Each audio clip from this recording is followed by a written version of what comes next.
Alors que la propagande égyptienne affole l'opinion publique israélienne, comme les communautés juives du monde entier, les militaires israéliens gardent leur calme. Eux savent à quoi s'en tenir. C'est que les généraux disposent d'analyses sur la supériorité militaire écrasante de l'armée israélienne.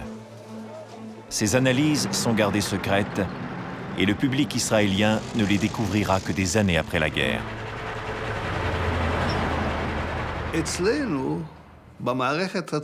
Dans l'armée, nous nous faisions une image très réaliste du véritable rapport des forces. Nous n'avions aucune incertitude, aucun doute à ce sujet. Nous étions très confiants sur ce qui allait arriver. Personne n'a jamais imaginé, même en cauchemar, qu'il y avait un danger réel quant à l'existence d'Israël.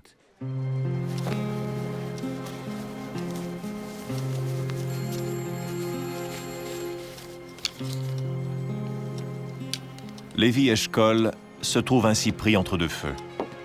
En tant que ministre de la Défense, il est bien conscient que son armée n'a pas grand-chose à redouter des armées arabes. Mais en tant que Premier ministre, il doit tenir compte des angoisses du peuple.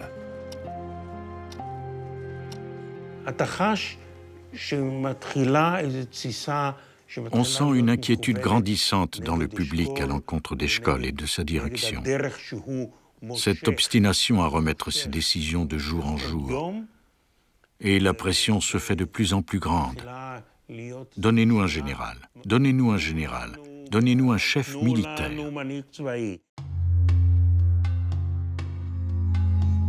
La presse harcèle Eshkol.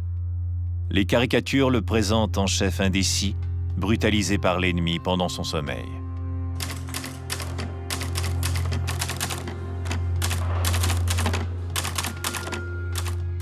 Ces derniers jours sont très durs pour Eshkol.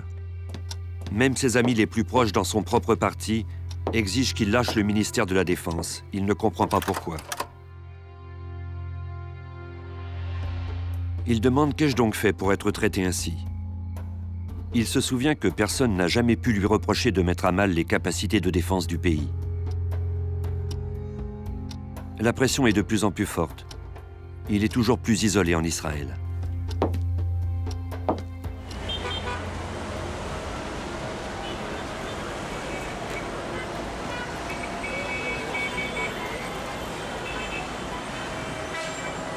Le 23 mai, au Caire, Utan, secrétaire général de l'ONU, arrive pour des négociations de la dernière chance avec Nasser, dans l'espoir d'éviter la guerre.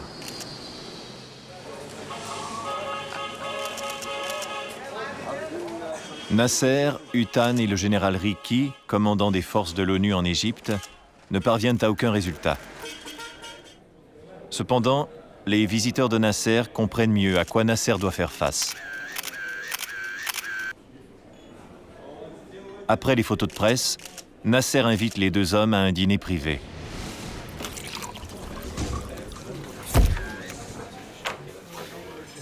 Ils sont les derniers étrangers à avoir parlé avec lui avant la guerre. Je pense que l'essentiel de ce qui est ressorti, c'est qu'il était sous une pression politique énorme. Il nous a dit que les militaires le poussaient à aller à la guerre. Écoutez, je ne me souviens pas de ces mots exacts. Je suis désolé, mais en tout cas, il a clairement indiqué qu'il redoutait un coup, un assassinat. Il avait cela aussi en tête.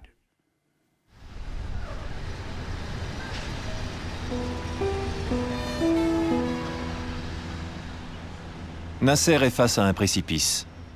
Le monde arabe espère une libération de la Palestine qui passe par une invasion d'Israël. Nasser est poussé par ses militaires à agir, à attaquer le premier. Mais lui veut d'abord savoir s'il peut compter sur le soutien des Soviétiques.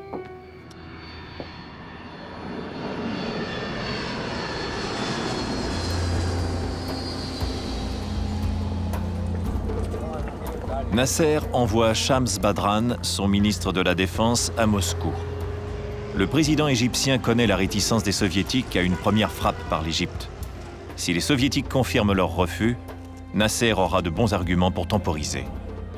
Comme le rapporte le diplomate Pavel Akopov, Badran reçoit une réponse sans équivoque de Kosygin. Nous ne pouvons vous donner notre accord pour une frappe préventive contre Israël. Nous ne pouvons accepter que vous preniez l'initiative d'une attaque. Dès lors que vous engagez une frappe préventive, c'est vous qui devenez l'agresseur. C'est contraire à notre politique. Nous ne pouvons soutenir une agression. Au même moment, Abba Eban, le ministre des Affaires étrangères israélien, arrive à Washington pour une rencontre avec le président Johnson. Les États-Unis sont alors très engagés dans la guerre au Vietnam. Le président se lancera-t-il dans une entreprise risquée, forcer la réouverture du détroit de Tiran avec l'arrivée de navires américains? Il m'a fait part de son incapacité d'agir. Jamais je n'avais entendu, ni n'ai entendu depuis, rien de pareil de la part d'un dirigeant américain. Il a dit qu'il était véritablement contraint et limité par la guerre du Vietnam et qu'il ne serait pas en mesure de mettre en œuvre ce qui était alors sa politique, forcer l'ouverture du détroit en faisant appel aux moyens de l'Amérique. Il a ensuite dit, dans ce qui était une expression assez énigmatique, à la façon d'un oracle de Delphes, « Israël ne sera seul que si elle décide d'agir seule. »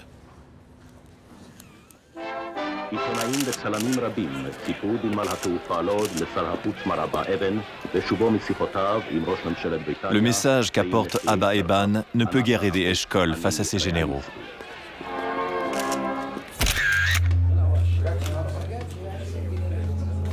Il est maintenant à court d'initiative. La position de Johnson met les Israéliens face à leurs responsabilités. Le dilemme se résume à une question immédiate. Prendre l'initiative de la guerre ou pas? Il consulte son gouvernement. La moitié des ministres veut attendre, l'autre veut passer à l'attaque.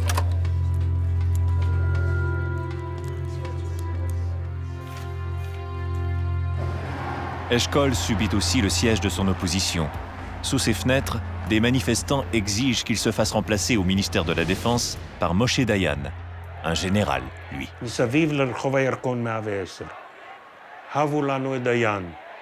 Des femmes mettaient en scène une manifestation bruyante pas loin des locaux du Parti travailliste. On pouvait les entendre scander des slogans. « Donnez-nous Dayan, donnez-nous Dayan ».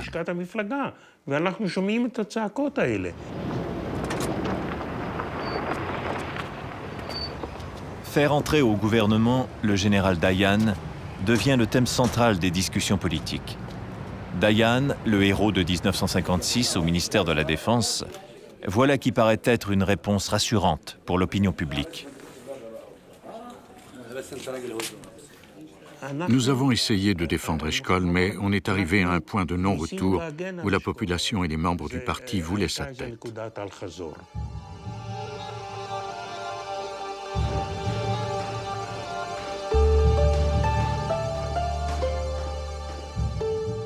Eshkol est maintenant sommé de s'adresser à ses concitoyens. Il lui faut calmer les esprits, et puis il faut dénouer la crise. C'est le premier discours de Levi Eshkol à la nation depuis le début des événements.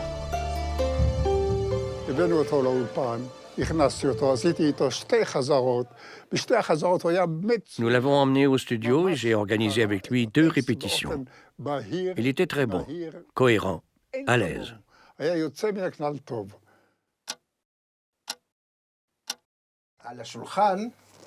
Autour de la table, il y avait Haggai, Eshkol et l'assistant d'Eshkol, Adia.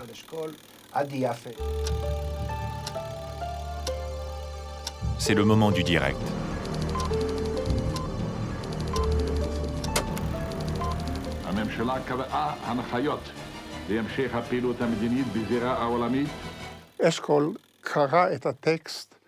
Eshkol a lu son texte en direct parfaitement, jusqu'à ce qu'il arrive à un mot très simple, où il était question du retrait des troupes égyptiennes. Il s'est arrêté, s'est retourné et a demandé « Adia, c'est quoi sur le retrait ?» Je me suis précipité vers lui en lui disant « Eshkol, vous êtes en direct. » Il a continué à lire en bégayant. C'était vraiment un gros ratage. J'ai coupé le micro quelques secondes.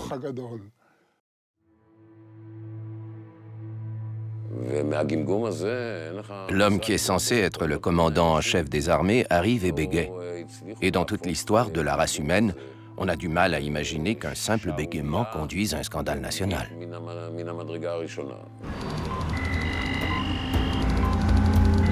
L'effet de l'émission est épouvantable, écrit le colonel Lior. Eshkol, avec son bégaiement, n'a fait qu'ajouter au sentiment de danger et de confusion. On dit que des soldats ont fondu en larmes en l'entendant. L'opposition en profite au maximum.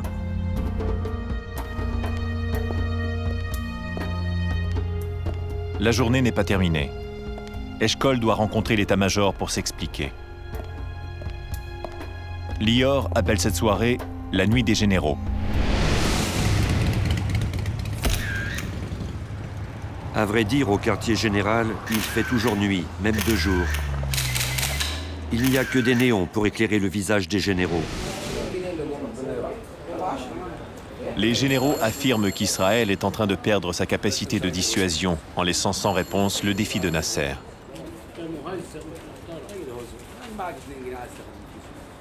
C'est au tour d'Eshkol de répondre. Mis au pied du mur, il parle aux généraux comme il ne l'a jamais fait en public, dans un discours qui ne sera connu que longtemps après la guerre. Depuis quand Israël fait-elle des frappes préventives?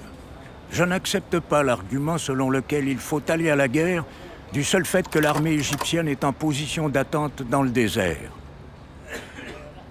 La dissuasion n'a jamais voulu dire que l'on doit forcément passer à l'acte. Combien de temps allons-nous vivre par la seule force des armes? Vous avez demandé des armements supplémentaires, vous les avez eus. Vous avez voulu des avions, vous les avez eus. Vous avez demandé des tanks, vous les avez eus. Mais vous n'avez pas obtenu tout cela pour pouvoir dire un jour « Eh bien maintenant, on peut détruire l'armée égyptienne ».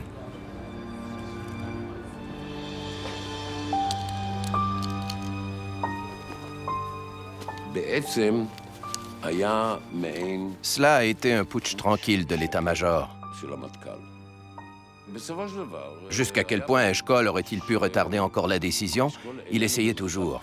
Un jour de plus, 2 semaines de plus, encore un moment, encore une autre tentative. Il était évident que Eshkol ne pouvait pas tenir seul contre tous. Et s'opposer à l'armée, c'est très compliqué, même de nos jours. En ce temps, c'est pour ainsi dire impossible.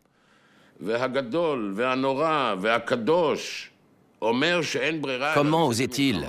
La grande et sacro-sainte armée dit qu'il n'y a d'autre choix que d'aller à la guerre et ce bégayeur d'Eshkol veut dire à l'armée ce qui est bon, ce qui doit être fait. Il n'avait rien pour lui.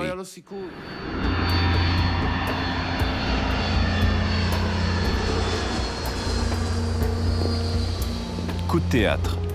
Le roi Hussein de Jordanie s'invite au Caire. Hussein et Nasser ne se sont pas parlé depuis des années. Pour Nasser, Hussein n'a jamais été qu'un roi d'opérette, une marionnette des Anglais et des Américains.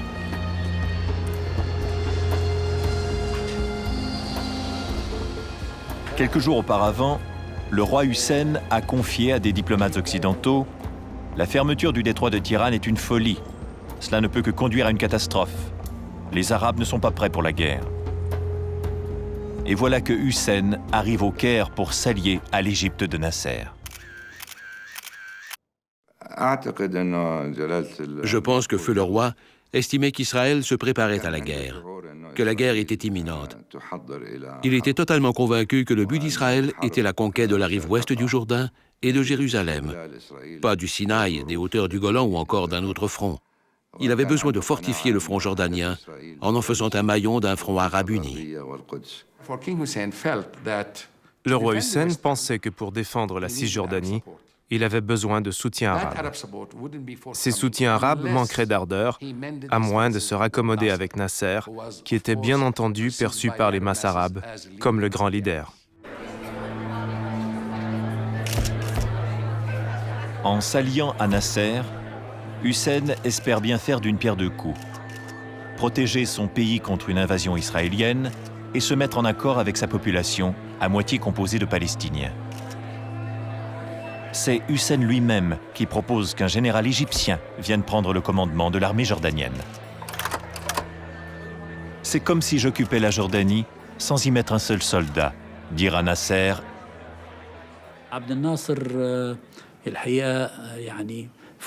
Nasser a été très impressionné par l'enthousiasme du roi. Il n'avait jamais imaginé que cela puisse arriver et il ne l'a jamais oublié jusqu'à sa mort.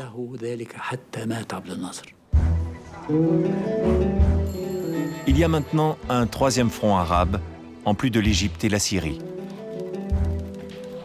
Le ralliement de la Jordanie entraînera des renforts saoudiens et irakiens. Israël est pratiquement encerclé. En 2 semaines, Nasser est revenu sur les concessions de 1956. L'union de la nation arabe est en marche. Les peuples arabes sont avec lui.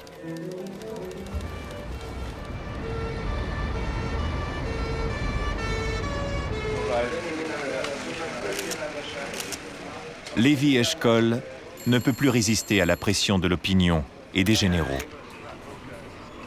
Il se résout à nommer Moshe Dayan ministre de la Défense d'un nouveau gouvernement d'unité nationale qui aura pour mission de mener la guerre. One thing about the significance of this appointment is immediately clear. It's an outright victory for all those in Israel who favor the taking of a much tougher line against Egypt. Or does General Dayan's appointment mean that Israel is now about to commit herself to war at all costs? Les envoyés de la presse étrangère font l'assaut du nouveau ministre de la Défense. I should think that just now it's well, let's put it like that. It's too late and too early. Too late to react right away on the blockading of the state of Eilat, and too early to draw any conclusion of the diplomatic management or way of handling the matter. Eshkol dirige une réunion du cabinet qui est d'une importance cruciale. Le pays va-t-il entrer en guerre? Dayan donne le ton. Nous ne pouvons pas perdre l'initiative, dit-il. La situation militaire devient plus complexe. Peu importe que le premier coup de feu vienne de chez nous, il s'agit maintenant d'agir et vite. Le gouvernement procède ensuite au vote. 12 pour la guerre, 2 contre. C'est Dayan qui propose le texte soumis au vote du gouvernement. Le gouvernement décide d'agir pour briser l'encerclement de l'ennemi. Le gouvernement confie au Premier ministre et au ministre de la Défense la décision du moment de l'engagement de nos forces.